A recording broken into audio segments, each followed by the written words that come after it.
ವೀಕ್ಷಕರೇ ಪ್ರಣಾಮ. ವಿಶ್ವ ಪ್ಲಸ್ ಟಿವಿಗೆ ಸ್ವಾಗತ. ಕರ್ನಾಟಕದ ಉದ್ದಗಲ ಹಳ್ಳಿಗಳ ಬಸ್ಸು ನಿಲ್ದಾಣಗಳಲ್ಲಿ ಬೆಂಗಳೂರು ಮೆಟ್ರೋ ರೈಲಿನಲ್ಲಿ ಪ್ರಯಾಣಿಕರ ಮಾರ್ಗದರ್ಶನದ ಧ್ವನಿಯಾಗಿದ್ದ ಜನಪ್ರಿಯ ವಾಯ್ಸ್ ಮೌನಕ್ಕೆ ಜಾರಿ ಬಿಟ್ಟಿತು. ಪ್ರಯಾಣಿಕರ ಪ್ರವಾಸಕ್ಕೆ ಶುಭ ಶಕುನವೇ ಆಗಿದ್ದ ಸ್ನೇಹ ವಾತ್ಸಲ್ಯಗಳ ಕಂಠಸಿರಿ ನಮ್ಮಿಂದ ಸರಿದು ಪುರುಷೋತ್ತಮನ ಪಾದ ಸೇರಿಬಿಟ್ಟಿದೆ. ಅದೇ ನಮ್ಮ ಕನ್ನಡ ನುಡಿಯನ್ನ ಭಾವನಾತ್ಮಕವಾಗಿ ಕಲಾತ್ಮಕವಾಗಿ ಬಿತ್ತುತ್ತಾ ಚಿರಸ್ಥಾಯಿಯಾದ ಜನಪ್ರಿಯ ನಿರೂಪಕಿ ಶ್ರೇಷ್ಠ ಕಲಾವಿದೆ ಅಪರ್ಣಾ ಭಾರತ ಲೋಕಕ್ಕೆ ತೆರಳಿದ್ದಾರೆ. ಕನ್ನಡ ನುಡಿಯ ಎಳೆಯನ್ನ ಅತ್ಯದ್ಭುತವಾಗಿ ಪ್ರಸ್ತುತಪಡಿಸುವ ಚಾಣಾಕ್ಷತೆ ಹಾಗೂ ಶಬ್ದಗಳ ಜೊತೆ ಆಡುವ ಅತ್ಯದ್ಭುತ ಕಲೆಯಲ್ಲಿ ಕರಗತವಾಗಿದ್ದ ಕನ್ನಡತಿ ಅಪರ್ಣಾ ಒಬ್ಬ ಗ್ರೇಟ್ ಆಂಕರ್ ಆಗಿ ಕನ್ನಡಿಗರ ಮನೆ ಮಾತಾಗಿದ್ದರು. ಇಂಥ ಅಪರ್ಣಾ ತಟ್ಟನೆ ಉಸಿರು ನಿಲ್ಲಿಸಿದ್ದಾರೆ. ಕ್ಯಾನ್ಸರ್ ಬಾಧೆಯಿಂದ ಅಪರ್ಣಾ ವಸ್ತಾರೆ ನಿಧನ ಹೊಂದಿದ್ದಾರೆ ಅಂತ ಗುರುವಾರ ರಾತ್ರಿ ಫ್ಲಾಶ್ ಆದ ನ್ಯೂಸ್ ನಂಬಲು ಆಗಲೇ ಇಲ್ಲ.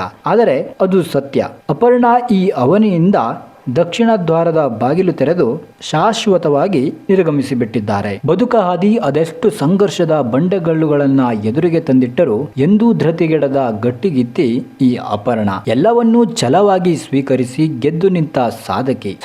ಸಂಕಷ್ಟಗಳ ವ್ಯೂಹದಲ್ಲೂ ನಗುವನ್ನೇ ನಗುತ್ತಾ ಸುಂದರ ಬದುಕೆ ಬಾಳಿ ತೋರಿಸಿದಾಕೆ ಇವರು. ಮನುಷ್ಯನ ಬದುಕು ಅದೆಷ್ಟು ಪುಟ್ಟದು. ಇದನ್ನು ತಿಳಿದು ನಾವೆಲ್ಲ ಎಷ್ಟು ಜಗಳಗಂಟರಾಗಿ ದಡ್ಡರಂತೆ ವರ್ತಿಸುತ್ತೇವಲ್ಲ ಅಂತ ಥಿಂಕ್ ಮಾಡಲು ಹಚ್ಚಿದ್ದಂತೂ ಸತ್ಯ ಅಪರ್ಣಾ ಅವರ ಈ ಅಕಾಲಿಕ ಸಾವು ಕನ್ನಡಕ್ಕೆ ಹಾಗೂ ಕನ್ನಡದ ನಿರೂಪಣೆಗೆ ತುಂಬಲಾಗದ ನಷ್ಟ ತಂದಿದೆ.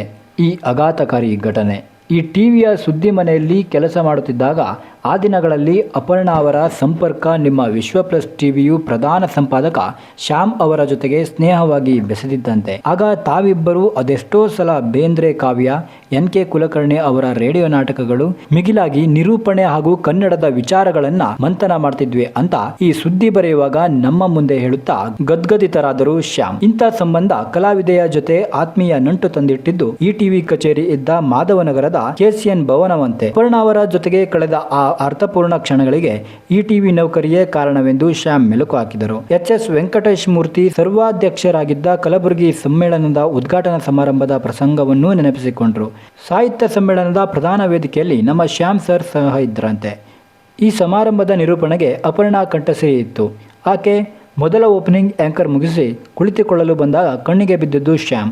ಆಕೆ ದುಡು ಸರ್ ಹತ್ರ ಓಡಿ ಬಂದವ್ರೆ, ಹೇಗಿದ್ದೀರಿ ಶ್ಯಾಮ್, ಇಲ್ಲೇ ಇರ್ರಿ ಮಾತಾಡೋಣ ಅಂತ ಅಲ್ಲೇ ಕಟ್ಟಿ ಹಾಕಿದ್ರಂತೆ. ಇದೇ ಅಲ್ವೇ ಸ್ನೇಹ. ಇದೆಲ್ಲ ನೆನಪಿಸಿಕೊಂಡಾಗ ಸರ್ ತುಂಬಾ ಡಿಸ್ಟರ್ಬ್ ಆದ್ರು ಗುರುವಾರ ರಾತ್ರಿ. ಕನ್ನಡದ ನುಡಿ ಸೇವಕಿ ಇಷ್ಟು ಬೇಗ ಜೀವನ ಮುಗಿಸಿ ಬಿಟ್ರಲ್ಲ ಅಂತ ಹೇಳುತ್ತಾ ಅಪರ್ಣಾ ಹೆಸರು ಕನವರಿಸುತ್ತಾ ಹಲಬುತ್ತಾ ಇದ್ದಾಗ ತನ್ನಿಂದ ತಾನೇ ಶ್ಯಾಮ್ ಅವರ ಕಣ್ಣ ತುಂಬಿ ಬಂದವು. ಮತ್ತೊಂದು ಹಳೆ ಆಘಾತವನ್ನ ಮನಸ್ಸಿಗೆ ತಂದುಕೊಂಡರು ನಮ್ಮ ಶ್ಯಾಮ್. ಅದೇ ಮಾಜಿ ಮುಖ್ಯಮಂತ್ರಿ ಬಸವರಾಜ ಬೊಮ್ಮಾಯಿ ಅವರ ಪತ್ರಿಕಾ ಕಾರ್ಯದರ್ಶಿಯಾಗಿದ್ದ ಗುರುಲಿಂಗಸ್ವಾಮಿ ಹೋಳಿಮಠ ಈ ಟಿವಿಯಲ್ಲಿದ್ದಾಗ ಶ್ಯಾಮ್ ಸರ್ ಸಹೋದ್ಯೋಗಿ ಆಗಿದ್ರಂತೆ. ಆ ಗುರುಲಿಂಗರು ಜಿಮ್ ಮಾಡ್ತಿದ್ದಾಗ ಇದ್ದಕ್ಕಿದ್ದಂತೆ ಕುಸಿದು ಬಿದ್ದು ಹೊರಟೇ ಹೋದಾಗ ನೀರುಗುಳ್ಳೆ ಅಂತ ಬದುಕಿನ ಬಗ್ಗೆ ನೊಂದು ನಡುಗಿ ಬಿಟ್ಟಿದ್ರಂತೆ. ಅದಾಗಿ 2 ವರ್ಷದ ಅಂತರದಲ್ಲಿ ಆಗ ಅಚಾನಕ್ಕಾಗಿ ನಿರೂಪಕಿ ಅಪರ್ಣಾ ಹೋಗ್ಬಿಟ್ರು ಅಂತ ತಿಳಿದಾಗ ಹೌಹಾರಿ ಕುಳಿತು ಬಿಟ್ರು ಶ್ಯಾಮ್. ಅಲ್ಲ ನೋಡಿ, ಇರುವ ಈ ಪುಟ್ಟ ಬದುಕು ನಾವೆಲ್ಲ ಎಲ್ಲರೊಂದಿಗೆ ಆತ್ಮೀಯತೆಯಲ್ಲಿ ಪೂರ್ಣಗೊಳಿಸಿಕೊಳ್ಳಬೇಕು ಅಲ್ವೇ?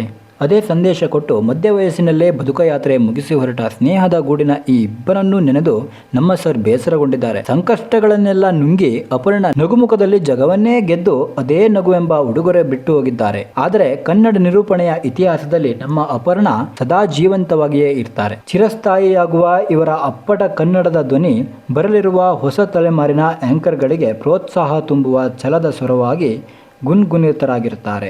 ಮಾನವೀಯತೆಗೆ ಈಕೆ ನೀಡಿದ ಬದುಕಿನ ಆ ಅನುಪಮ ಗುಟ್ಟಿಗೆ, ಆ ನಗುವೆಂಬ ಉಡುಗೊರೆಗೆ ಸಾರ್ಥಕತೆ ಬರಬೇಕಾದ್ರೆ ಸರಳ ಸಂತೃಪ್ತಿಯ ಬದುಕು ನಾವೆಲ್ಲ ಬಾಳಿ ಸಾರ್ಥಕ್ಯದ ಹಾದಿಯಲ್ಲಿ ಸಾಗಿದರೆ ಅದುವೇ ಅವರ ಸಿರಿಕಂಠಕ್ಕೆ ಸ್ನೇಹದ ಆತ್ಮಕ್ಕೆ ಕೊಡುವ ಆತ್ಮೀಯ ಗೌರವವಾಗುತ್ತದೆ. ಭಾರತ ಧ್ವನಿಯಲ್ಲೇ ಸ್ನೇಹಿತರಾಗಿದ್ದ ಗುರುಲಿಂಗಸ್ವಾಮಿ ಮತ್ತು ಅಪರ್ಣಾ ಅವರ ಆತ್ಮಕ್ಕೆ ಸದ್ಗತಿಸಲಿ ಎಂದು ವಿಶ್ವ ಪ್ಲಸ್ ಟಿವಿ ಕೋರಿಕೊಳ್ಳುತ್ತದೆ. ಭಾರತ ಜನನಿಯ ತನುಜಾತೆ ಕನ್ನಡತಿಯ ಮಗಳೇ, ನಿನ್ನ ಕನ್ನಡದ ಸೇವೆ ಅಜರಾಮರ. ನೀವು ಮಸಣಕ್ಕೆ ಸೇರಿದ ಹೂವಾಗ ಬಿಟ್ರಿ ಇಷ್ಟು ಬೇಗ ಅನ್ನೋದೇ ನಂಬಲು ಆಗ್ತಿಲ್ಲ ಇನ್ನು. ಆ ನಿಮ್ಮ ಬದುಕಿನ ಹೂವಿನಂತ ನಗುಮುಖ ನಮ್ಮನ್ನ ಬಾಳಿಸುವ ಭಾರತೀಶನ ಶಕ್ತಿಯಾಗಿರಲಿ ಅನವರತ. ನ್ಯೂಸ್ ಡೆಸ್ಕ್ ವಿಶ್ವ ಪ್ಲಸ್ ಟಿವಿ. ವಿಶ್ವ ಪ್ಲಸ್, ಜನಹಿತಕ್ಕಿದು ಜ್ಞಾನದ ಜಾಲ.